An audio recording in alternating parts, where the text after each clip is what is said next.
Bon vendredi et bienvenue sur Friday Night Sports Machine, une émission bien remplie aujourd'hui. Plus tard dans l'émission, par voie téléphonique, nous allons rejoindre notre chroniqueur hockey, un ex-gardien qui est maintenant agent de joueur, Nick Riopel.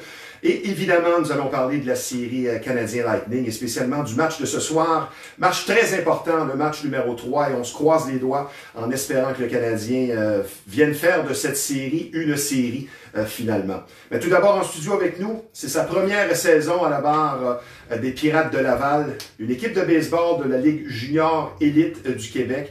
Il a un gros vécu sportif avec nous, Sébastien Rivet. Bonjour Sébastien. Salut Stevie, merci de l'invitation. Ben, c'est un plaisir pour moi. On a toutes sortes de choses à se raconter, spécialement en parlant de baseball. Moi, c'est mon sport favori. C'est ta première saison à la barre des Pirates. En effet. Moi, j'aimerais que tu me parles. Tu m'as dit en pré-entrevue que tu étais à l'étape de la découverte de tes boys. Et tu me parles de ton fameux premier match à la barre de cette équipe qui s'est terminé, je crois, 12-11.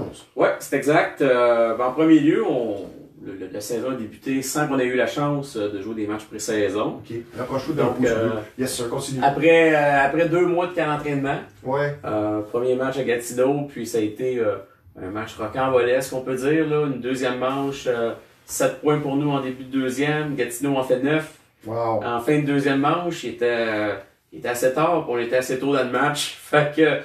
Puis ça s'est déroulé jusqu'en 7e, on s'est échangé des points, puis en fin de 7e, en début de 7e, dernier tour au bâton, parce que ouais. Ce sont des matchs de 7 manches, pour les gens qui ne le savent pas. Exact, on avait coureur premier, deuxième, 2 retraits, 2 brises. Ouais. Puis on a égalisé, notre frappeur frappé un double, puis Okay. le frappeur suivant a frappé un ballon qui a été échappé par le voltigeur de gauche. Bon. Donc on s'est sauvé avec la victoire, on peut dire, comme premier match de saison. Vous avez gagné ça au dernier tour au bâton, c'est ça? Exactement, puis on a fermé la porte par la suite, là, défensivement, on a pu... 7 points en deuxième manche, ça commence on peut dire que c'est un festival offensif. Ouais. En tant qu'entraîneur, on est content des manches de 7 points. On est moins heureux des manches de 9 points, par exemple, d'équipe adverse. Avant de parler de ton parcours académique, tu travailles pour Dawson College, tu as des responsabilités, mais avant de parler de tout ça, je veux dire, tu as été entraîneur-chef dans d'autres formations. Oui. Dans la Ligue junior élite. Exact. Si on faisait la récapitulation, tout ça, parce que je pense que tu as commencé en 2003. 2004, comme entraîneur adjoint avec les Cards de la Salle, avec Rick Allery qui était l'entraîneur-chef. Ouais. Puis, Ray a eu des situations, je dirais, professionnelles, parce qu'il a demandé de quitter ses fonctions. Puis, je me suis retrouvé en chef pour saison 2005, puis une partie de la saison 2006. Un beau défi. Ouais, c'était un beau défi. J'étais jeune vingtaine à ce temps-là. C'était une bonne formation à l'époque aussi. On avait une formation jeune, très jeune à l'époque. Beaucoup de gars de talent, mais pas nécessairement le vécu, puis la maturité physique versus des jeunes, des équipes avec des joueurs de 20, 21, 22 ans. Donc on jouait 500. On avait plusieurs bons joueurs qui ont par la suite eu des belles carrières collégiales, puis certaines professionnelles. Mais puis après ça, tu as coaché quelle autre équipe? Je me suis retrouvé avec les As de Sherbrooke. Entraîné par Steve Hager à l'époque en 2007. J'allais donner un coup de main à mon ami Steve à Sherbrooke pour une saison. Fait beaucoup de kilométrage d'automobile dans cette année-là. Mais c'est exigeant comme poste, là. Ouais. C'est un commitment. C'est un engagement. C'est la passion avant toute chose, je veux dire. Oui, il faut que ça soit ça. Sinon, ça devient une obligation, ça devient pesant. Puis on n'a pas de plaisir à le faire. Puis après ça, tu as dirigé d'autres formations de la Ligue junior élite? Ben, je dirais que cette année, c'est mon retour avec une équipe de la Ligue junior élite. Pas trop dépaysé? Non, je connais assez bien la Ligue. Ben, tu vois que je suis solidaire. J'en pars le jaune et le noir comme toi à cause des Pirates. Et j'ai toujours trouvé que les Pirates de Pittsburgh, justement, et comme les Penguins de Pittsburgh, ce sont de belles couleurs, jaune et noir. Ah oui, c'est une couleur qui va avec pas mal tout. On va parler maintenant de ton approche en tant qu'entraîneur-chef, parce que tu as un gros vécu sportif personnel, et comme je le disais, tu cumules des fonctions, des responsabilités pas faciles non plus à Dawson College. Tu as beaucoup de gens qui sont tributaires de toi. Mais dans tout ce que tu as vécu, l'influence sportive que tu as eue, que ce soit le baseball ou d'autres sports, qu'est-ce que tu essaies de transposer, de transmettre à tes jeunes joueurs? Parce qu'il y a des valeurs humaines aussi dans ton cas, je crois. Oui, mais l'aspect, je pense que le plus important, c'est l'aspect relationnel avec les joueurs juniors. Puis les joueurs ont plusieurs objectifs. Fait qu'on a des joueurs qui arrivent des collèges américains, qui viennent faire une saison d'été avant d'y retourner. On a des joueurs que c'est leur meilleur niveau de compétition. C'est ça. Qui, eux, c'est go, on y va. On a d'autres joueurs qui c'est la même chose, mais ils apprécient beaucoup l'aspect social. Donc, comme tu me disais, c'est beaucoup un travail de relationnel, de ressources. Oui, il y a un côté tactique. Oui. Il y a beaucoup un collectif aussi défensif, tout ça. Il y a aussi l'aspect, je pense, relationnel avec les joueurs.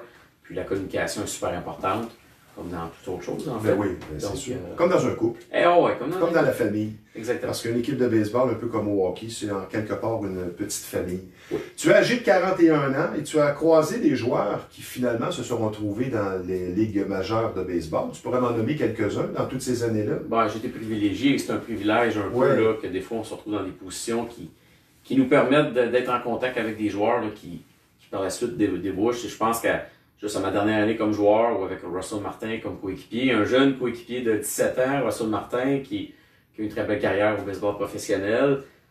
Ça, c'est pas besoin de le dire. Élaborer sa carrière. C'est un des meilleurs receveurs de l'histoire du baseball majeur. Du baseball canadien, en tout cas, c'est certain que c'est un des meilleurs joueurs. Et d'autres noms? Présentement, Abraham Taureau qui commence à faire ses marques. Abraham a eu l'opportunité d'être le groupe d'entraîneurs qui était avec lui en 2013, l'année des Jeux du Canada. Également Charles Leblanc qui était dans ce même groupe-là en 2013. Et Pelletier. Oui, Philippe Pelletier, qui est maintenant... Très talentueux, il a presque frappé 500 une année, je pense. Oui, 515 sa dernière année junior, c'est le champ. Je ne veux pas l'affronter, celui-là. C'était une menace constante au bat, puis je me souviens que Louis-Philippe, à l'époque, c'était un package de vitesse et de puissance au bâton qui était assez impressionnant pour un gars de son âge. Tout à l'heure, avant l'émission, c'est sûr, on a conversé, toi et moi, non seulement on se prépare, on apprend à se connaître. On parlait du baseball d'aujourd'hui, on parlait aussi de ces jeunes-là qui percent et qui a une différence dans l'attitude. Qu'est-ce que tu remarques chez ceux qui réussissent dans tous les sports, mais là, dans ton cas, c'est le baseball. Qu'est-ce que tu remarques en premier dans l'attitude? Bien sûr, il y a une dose d'humilité. Peut-être sont-ils plus travaillants également? Ils ont une confiance en eux. Ils ont une confiance en eux. Malgré les échecs. Oui, que certains peuvent dire que c'est de l'arrogance ou de l'insouciance, mais c'est qu'ils savent qu'ils vont le faire. Puis que même s'ils échouent, c'est pas grave, ils savent qu'ils vont venir et qu'ils sont capables de le faire. C'est ça. Ça se voit. J'ai eu au contact aussi là, dans mon emploi avec d'autres étudiants dans d'autres sports qui ont un peu cette même attitude que les jeunes, des fois, ne comprennent pas leur attitude, mais c'est parce qu'ils ont d'autres objectifs. C'est ça. Qui sont ailleurs. Eux autres, l'option de ne pas réussir n'existe pas. Ils sont focusés, je crois. Puis tous ceux qui accèdent à des rangs plus élevés, peu importe la sphère d'activité, je pense que c'est une bonne dose de confiance aussi et de travail avant toute chose. Oui, mais plus qu'on vit des situations, pour un joueur de baseball, là, que ce soit avec l'Académie Baseball Canada, l'équipe nationale, d'autres programmes également là, qui font affronter des gens de l'extérieur de la province. Parce que des fois, on se compare juste dans notre province, mais faut se comparer avec notre pays, puis en Amérique du Nord aussi, pour vraiment savoir qu'est-ce qu'on vaut. Ces joueurs-là, à un moment donné, ils savent, puis ils ont une espèce de... Il y a une aura alentour d'eux qui font que... C'est ça. Qui fait que ça... On ne peut ne pas parler des expos, un dossier qui revient un petit peu à la surface. Tu étais un amateur des expos. Ben oui. Et ton père, c'est là ton influence première qui t'a guidé vers le baseball, était marqueur officiel des expos. Oui. Mon père... C'est quelque chose. C'est une question d'opportunité puis de timing tout le temps, mais mon père a été marqueur officiel dans la Ligue junior élite pendant 25-30 ans. Donc, à un moment donné, une opportunité, quelqu'un l'a appelé, faire des matchs des Expos de Montréal, parce qu'il y avait un marqueur qui était parti, qui était à peu près la moitié des matchs à domicile. C'est ça. Puis, ça a été fait les 3 dernières saisons. Ça a été, pour moi, en tant qu'amateur de baseball, j'ai assisté à beaucoup plus de matchs que d'habitude. Même avec les petites foules, j'étais dans la petite foule. Pour te dire comment j'aimais le baseball à l'époque, je restais tout près du stade olympique et il y avait une raison, c'était pour voir le plus de matchs possible des expos. Et toi, tu as vécu une belle expérience que tu me confiais, tu as été avec les joueurs à Porto Rico. Oui, dans la dernière année. Oui, c'est ça, en 2004. J'ai fait quelques jours à Porto Rico, c'était la série contre les Blue Jays, puis je pense les Braves aussi un petit peu. Et les Latinos hors terrain. Moi, j'ai vu ça à l'entrée du vestiaire quand j'allais faire des entrevues des expos. Tu as Philippe Alou, qui n'est pas nécessairement toujours très souriant. Tu avais plusieurs joueurs latins, je veux dire, ça déplace de l'air. Oui, mais c'est le fun. C'est un environnement spécial, particulier. Je me souviens d'une promenade au retour après un match au stade à San Juan avec assis dans l'autobus pour amener l'équipe à l'hôtel. Il y avait quelques autobus, puis j'avais Brian Schneider, puis Brad Wilkerson pas loin de moi qui se demandait c'est qui cette personne-là. On s'assoit, on regarde en avant. C'est ça. Ouais, c'est ça. Puis on est comme, on sent un peu le syndrome d'imposteur dans ce cas-là. Ben, c'est parce qu'on un peu aussi on est impressionné. Je veux dire, tu te retrouves avec des joueurs que c'est certain. Ce sont des idoles aussi. Tu sais, c'est certain que des voir à la télévision. C'est pas la même chose. Puis là, on chose. les voit en personne, un à côté de toi. C'est quelque chose qui c'est vrai que c'est impressionnant, surtout à cette époque-là. On va maintenant parler du baseball d'aujourd'hui qui a beaucoup changé. Fabriquer un point n'est plus à la mode. On y va pour les clôtures. Même l'élan des joueurs, comme j'en parlais avec Roger Brulotte et d'autres, j'en ai parlé aussi avec Mark Griffin, s'apparente parfois un élan de golf tellement on vise les clôtures. Es-tu un adepte des stats avancées pour préparer une défensive ou toi tu es contre ça? C'est quoi ton point de vue là-dessus? Ben, c'est selon le niveau de jeu où ce qu'on est. Au niveau junior élite, là, les stats avancés, il y a certaines choses. Oui, on a des chartes où ce qu'ils frappent. C'est ça. Mais aussi, il faut dire que ces joueurs-là, c'est des bêtes physiquement, qui sont entraînés. C'est les meilleurs de leur profession.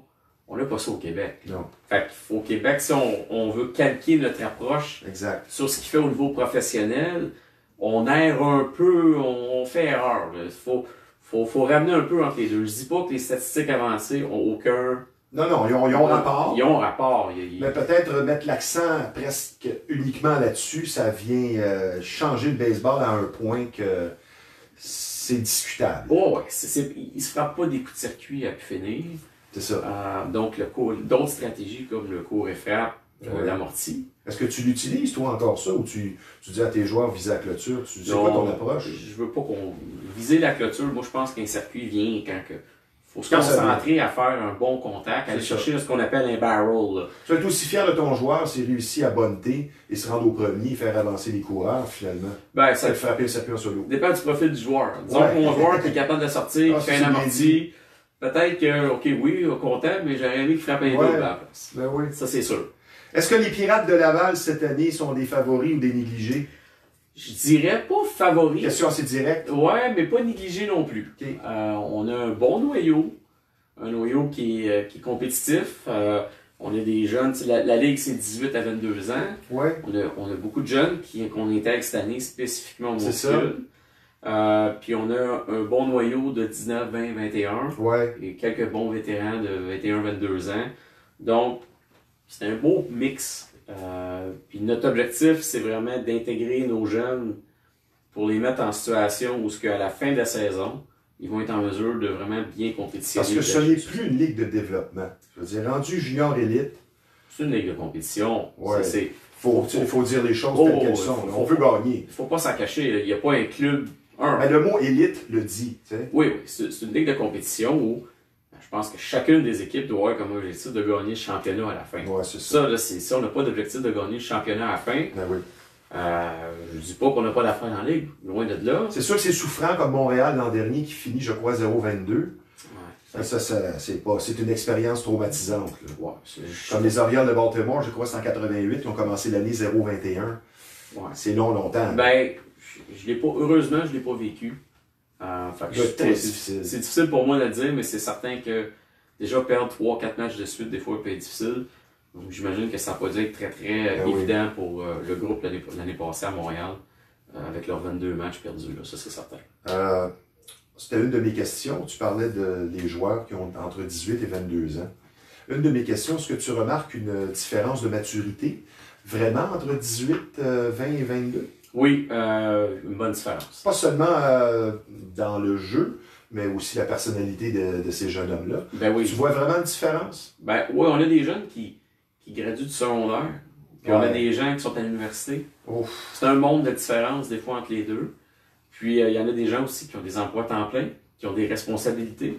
Tu as déjà des pères de famille à 22 ans, des fois. Ouais, j'en ai pas chez nous. Mais tu sais, c'est possible. C'est possible. Je pense qu'on a un joueur également dans la ligue qui est déjà père de famille.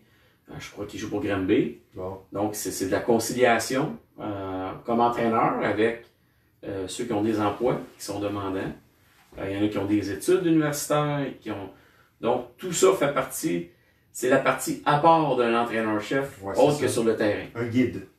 Oui, mais en même temps aussi un gestionnaire. Oui, parce que c'est un puzzle à un moment donné. Oui, c'est un puzzle à chaque match. On avait un jeune de 20 ans à l'émission la semaine dernière qui, justement, je lui ai dit, qui affichait beaucoup de maturité pour ses 20 ans, Jeffrey Dupont, qui est lanceur pour Granby.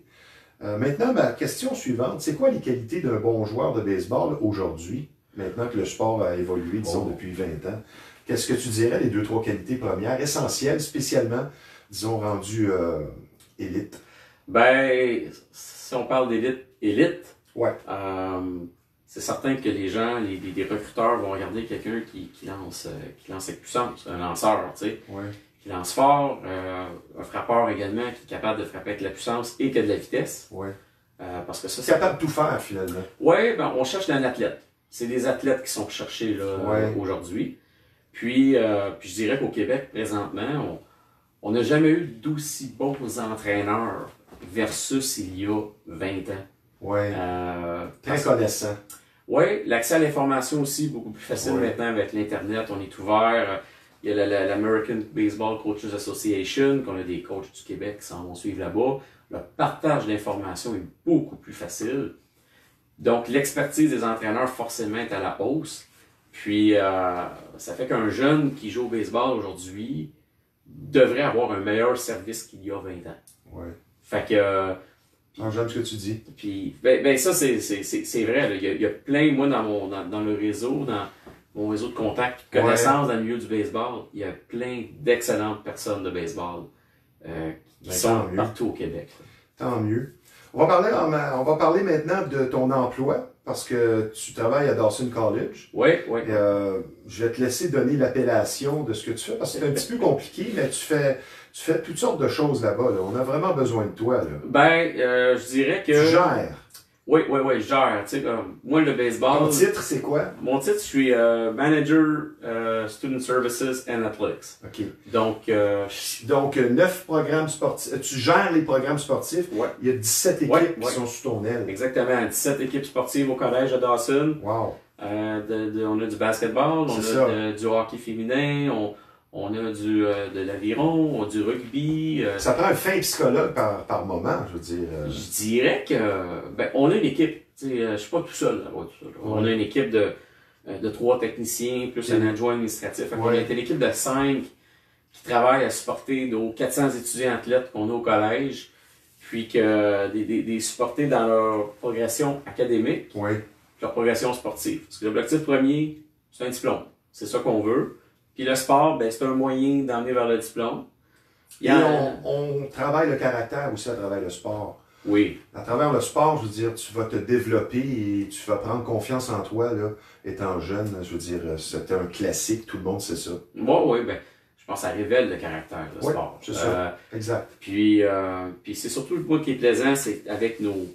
J'ai 17 entraîneurs qui ont vécu des expériences totalement différentes. Être un de mes entraîneurs de basketball gardait Michael Jordan aux Olympiques en 92. Ouais, c'est super. Ça. Donc, finalement, je me retrouve avec une bibliothèque d'anecdotes de sport. Peut-être pas tant que ça. Ça j'aime ton humilité, mais c'est ça pareil. Peut-être pas tant que ça, mais c'est au contact de ces entraîneurs-là. Moi, je m'améliore aussi comme entraîneur parce qu'on voit d'autres perspectives. Tu es dans ces fonctions-là depuis quand? C'est depuis ma 4e année. Là, on est après une année très, très difficile. Tu n'es plus une recrue. Non. Puis le milieu collégial aussi a pu vraiment... c'est un super beau milieu sportif. Puis il y a beaucoup de... On est un collège parmi les 64 au Québec qui font tous du très très bon travail. Là. En terminant, il nous reste quelques minutes seulement. On va retourner au baseball. Je vais te poser des questions. Tu me réponds par une phrase ou un mot. Ce qu'on appelle les questions rafales. Tu te définis comment en tant qu'entraîneur-chef des Pirates de Laval en une phrase? Comme un entraîneur flexible, mais en même temps qui veut qu'on arrive à ce qu'on veut faire. Une main de fer dans un gant de velours? On n'a pas le choix. Oui, c'est sûr. Des jeunes hommes comme ça, parfois, ça ne doit pas toujours être facile aussi. Puis tu fais face à des situations de match, ainsi de suite. Oui, on a tous des défis. C'est ça, il y a des défis en match, il y a des défis, mais on a un bon groupe d'entraîneurs, on est bien. Ça doit être très stimulant d'être entraîneur-chef d'une équipe de baseball junior élite. Ça amène beaucoup de conversations avec le directeur général. Beaucoup de conversations avec les joueurs sur parce que tu as des points de vue différents aussi, tu sais, oui, dans l'approche. Oui, puis ça, moi, c'est ça qui est le fun. Là. En une phrase, pourquoi le baseball est ton sport favori? Ben, je suis tombé dedans quand j'étais jeune. C'est Bon. aussi simple que ça. D'autres sports pratiqués par Sébastien Rivet? Le hockey. OK. Tu joues encore? Oui, ben quand on va pouvoir, oui. Je suis un joueur de ligue de garage, on appelle ça des vedettes oubliées. Oui. C'est ça. C'est bon, ça. Je m'amuse.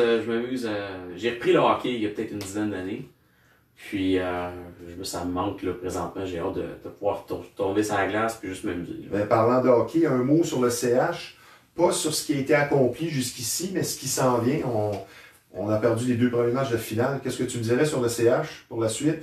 Faut gagner le 3e match. Oh. Ça passe par là, puis c'est cliché à dire, mais c'est un match à la fois. Donc, est-ce que le baseball évolue au même rythme que les autres sports? Ou moins? Je dirais le baseball professionnel fait des essais pour évoluer, mais la science a beaucoup fait évoluer le baseball. Ouais. Qui est ton modèle comme gérant dans les majeurs? Ça, c'est dur à dire. Genre... Il n'y en a pas un qui sort même après des années, là, 10 ans, 20 ans. Tu dis, lui, je l'aimais, tu pourrais me répondre Philippe Allou. Je sais ben, Philippe était... que tu as rencontré, ça, c'est sûr. Une fois dans une conférence, mais je dirais Joe Madden. J'aime bien Joe Madden présentement avec les Angels. Sa manière, surtout de comment il gère Shohei Ohtani. Ouais. Puis pour maximiser ses talents. Ouais. Ma dernière question. C'est sûr que c'est ta première année. On suit la COVID. Tu n'as pas eu de match préparatoire. Qu'est-ce que tu me dirais sur ton adaptation comme entraîneur-chef avec les Pirates de Laval pour cette année? Ben, j'ai appris à connaître mes joueurs de plus en plus. Ouais. Que je connaissais en tant qu'entraîneur de l'équipe adverse. Puis, c'est surtout plaisant pour moi de... C'est ça. Pas trop loin du domicile. Ça me permet de mieux concilier la vie de famille professionnelle puis le baseball. Il y a toujours des défis, mais vraiment, pour moi, là, c'est un bon fit au bon moment. Sébastien, on se revoit sans faute cet automne. Tu pourras nous parler de la saison. Je te trouve très sympathique. Je dois dire que tes joueurs sont chanceux de t'avoir parce qu'à parler avec toi, je vois également que tu es très compétent. Tu es un homme de sport complet. Alors, je souhaite non seulement à toi, mais à ton équipe beaucoup de succès cet été aux Pirates de Laval. Donc, nous avions avec nous Sébastien Rivet. Merci Sébastien. Bonne fin de journée. Très gentil. Merci Stevie. Yes, sir. Maintenant, je vous parle... si tu veux y aller, parce que je sais que tu es occupé, c'est pour toi. Exact. Maintenant, je vous parle d'un gym qui offre ambiance et compétences, puisque maintenant, avec la fin du confinement, à peu près tout est rouvert. Ça s'appelle TriStar Gym. C'est à Repentigny. C'est vraiment un beau gym, un bel endroit, une très belle salle de musculation qui vous attend sur place. Et pour pratiquer tout sport de combat, c'est l'endroit pour vous, TriStar Gym à Repentigny. Beaucoup d'expérience sur place, des entraîneurs qualifiés et on va répondre à vos besoins. Quand on parle justement d'expérience, juste pour vous dire, il y a un coach sur place qui est propriétaire, lui, coach Yves Jabouin, à 31 combats MMA en carrière. C'est situé au 530 Notre-Dame à Repentigny. TriStar Gym, ambiance et compétences. Allons rejoindre maintenant Nick Riopel, notre chroniqueur, un expert des gardiens de but. Il a participé notamment à des camps d'entraînement du Canadien, du Lightning, des Flyers. Comment vas-tu, Nick? Va super bien, Sylvie, toi? Très bien. Très heureux de te voir avec nous. On est sur la fin de notre saison. Il ne reste qu'une ou 2 émissions. Moi, je vais entrer dans le vif du sujet avec toi, spécialiste de gardien de but. Ce qu'on remarque, selon moi, la différence avec les 3 premières séries pour le Canadien, c'est que le gardien adverse, Andrei Vasilevskiy, est aussi bon que le Canadien. J'aimerais que tu me fasses un commentaire, justement, sur Vasilevskiy. Ben, écoute, moi, c'est un gardien de but que ça fait longtemps que je vois parmi l'élite. Je pense que parmi les partisans, mettons, du Canadien de Montréal, Vasilevskiy, on n'en avait pas vraiment connaissance parce qu'on voyait vraiment le Lightning comme une puissance offensive. Mais moi, j'ai participé, justement, j'ai été dans l'organisation du Lightning pendant 3 ans. Vasilevskiy commençait justement à ses débuts en arrière de Ben Bishop.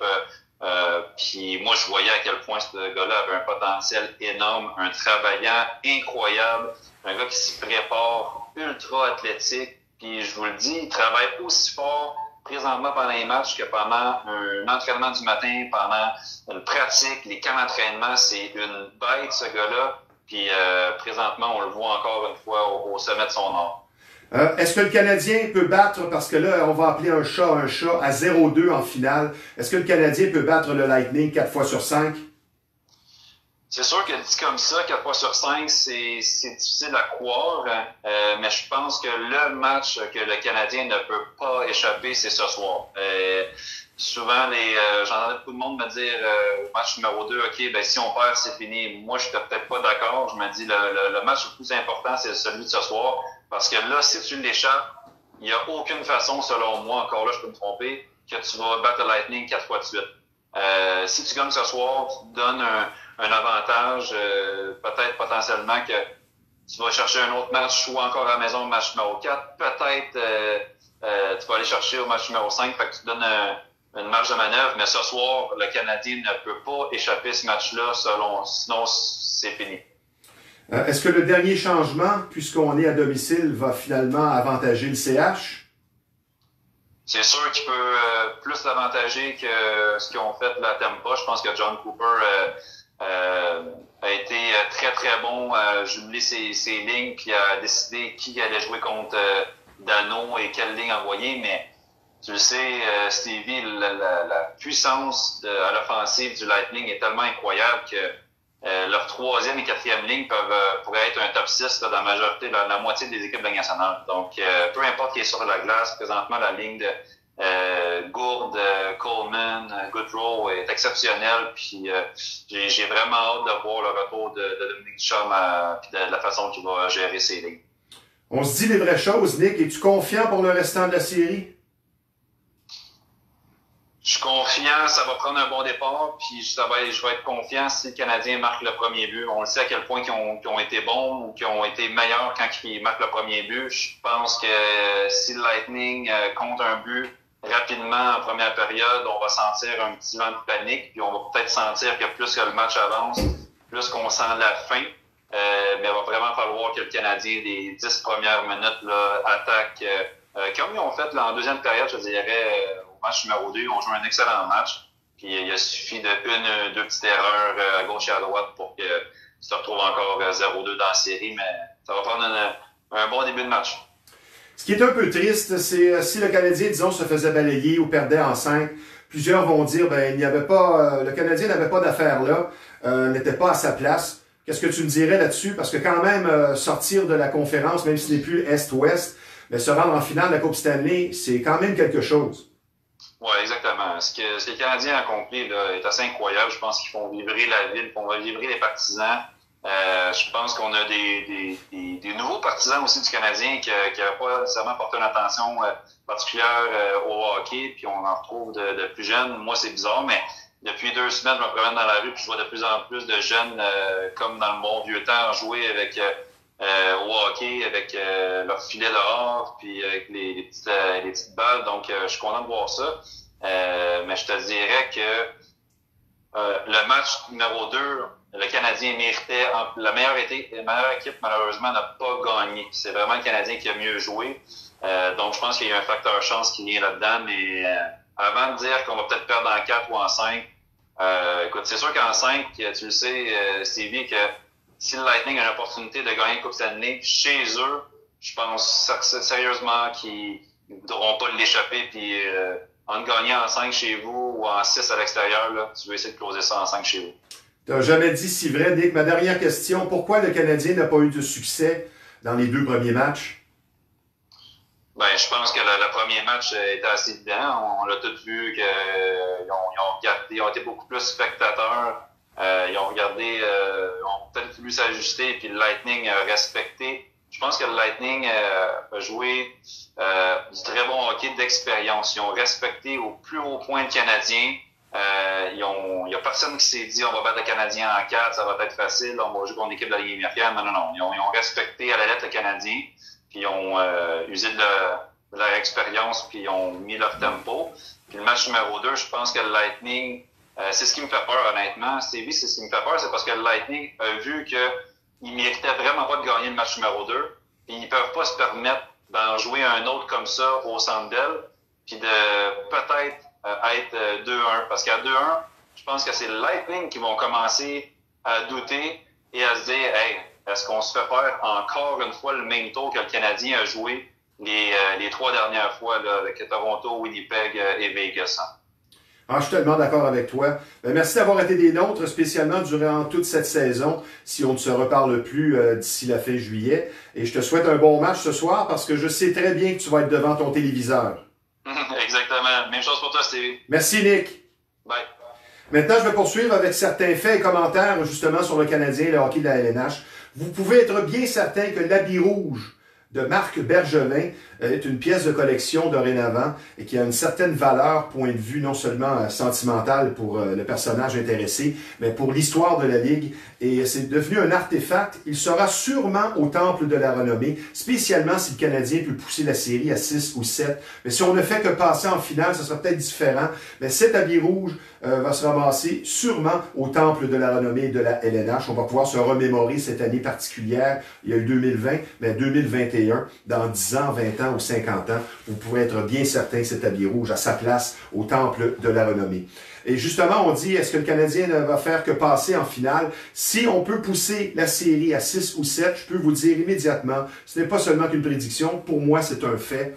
On verra le trophée Conn Smythe remis au meilleur joueur des séries sera justement décerné à Carey Price, comme l'avait fait Jean-Sébastien Giguère en 2003, qui avait poussé la série avec les Mighty Ducks à 7 contre Martin Brodeur et les Devils. Et Martin Brodeur, pourtant, en 2003, avait plutôt établi un record avec 7 blanchissages durant les éliminatoires de 2003. C'est Jean-Sébastien Giguère, 2 Québécois qui s'affrontaient devant le filet, ça fait du bien, qui avaient remporté le Conn Smythe. Et je pense que ça sera le cas cette année avec Carey Price. Et si ça peut vous remonter le moral, lors des 3 dernières conquêtes de la Coupe Stanley du Canadien, en 93, 7 ans avant en 86 et 7 ans avant en 79. On avait perdu le premier match pour gagner les 4 suivants. Mais là, on est 0-2. Ça commence à être un petit peu plus difficile. Et la clé qui caractérise les équipes gagnantes, spécialement en séries éliminatoires, c'est que les joueurs achètent le plan du coach, de l'organisation.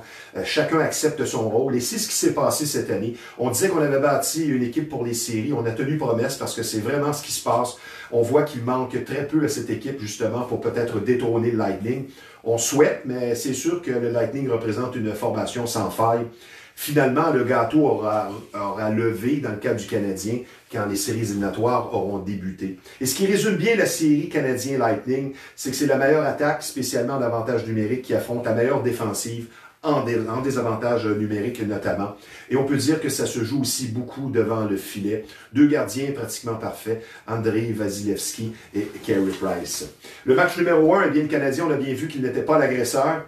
Et moi, personnellement, durant l'interprétation des hymnes nationaux, c'était irréel de voir enfin le Canadien en finale, au moins se rendre en finale, faire un peu comme l'organisation des Bruins, qui ont atteint la finale 3 fois en 10 ans. Pas obligé de gagner, mais au moins signifier sa présence aux autres équipes de la Ligue. Parce qu'il faut le dire, le Canadien a fini 18e sur 31. On est censé prendre 16 équipes. Si on était dans l'ancien système, 16 contre 1, 15 contre 2, le Canadien n'aurait pas fait les séries. Moi, je compare l'équipe du Canadien de cette année au film Rocky, parce que c'est une équipe composée de plusieurs Rocky Balboa qui se relèvent toujours. On peut en nommer quelques-uns. On n'a qu'à penser à Paul Byron, soumis au ballottage, qui connaît quand même une très belle carrière, qui a compté tout un but dans la première série, à genoux, s'il vous plaît, contre Toronto. Corey Perry, l'infatigable.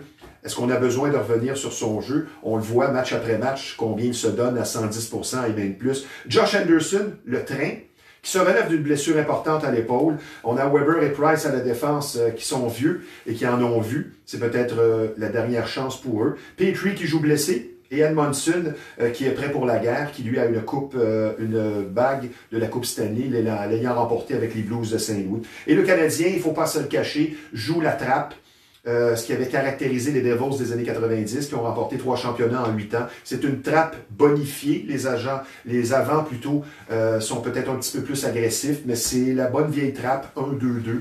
Le centre de la glace est coupé. Et si le Canadien fait patate, comme on dit, j'ai entendu cette expression 98.5 cette semaine, et les gens vont dire qu'ils n'ont pas d'affaires là, et c'est ci, et c'est ça. Mais il ne faut pas voir les choses comme ça, parce que ce sera en finale de la Coupe Stanley, c'est vraiment un exploit. Et ce qu'on remarque aussi dans cette période COVID, autant pour l'an dernier que pour cette année, il n'y a pas eu vraiment de surprise. La logique a été respectée. Dans la bulle l'an dernier, le Lightning a remporté la Coupe Stanley, c'était l'équipe favorite, et au baseball, les Dodgers. Et encore cette année, probablement, le Lightning. Ce soir, le plan de match est c'est bien simple. Je ne suis pas entraîneur-chef, mais il faudra faire réfléchir les joueurs du Lightning qui ont l'air habités d'une surconfiance. Semer le doute, comme le disait Nick tantôt, parce qu'à 0-3, les carottes seront cuites. Parce que les joueurs de Tampa Bay, présentement, je les considère un petit peu trop confiants, un petit peu trop coquilles, je dirais même arrogants. Il y a eu plusieurs gants passés au visage, notamment de notre ami Gallagher, là, qui était tout en sang dans cette série. Je veux dire, il faut vraiment semer le doute dans la tête des joueurs. Les 3 premières séries, c'est passé quelque chose qui est venu tourner la série dans le match numéro 4 contre Toronto. On s'est parlé dans le vestiaire, on a remporté les 3 matchs suivants.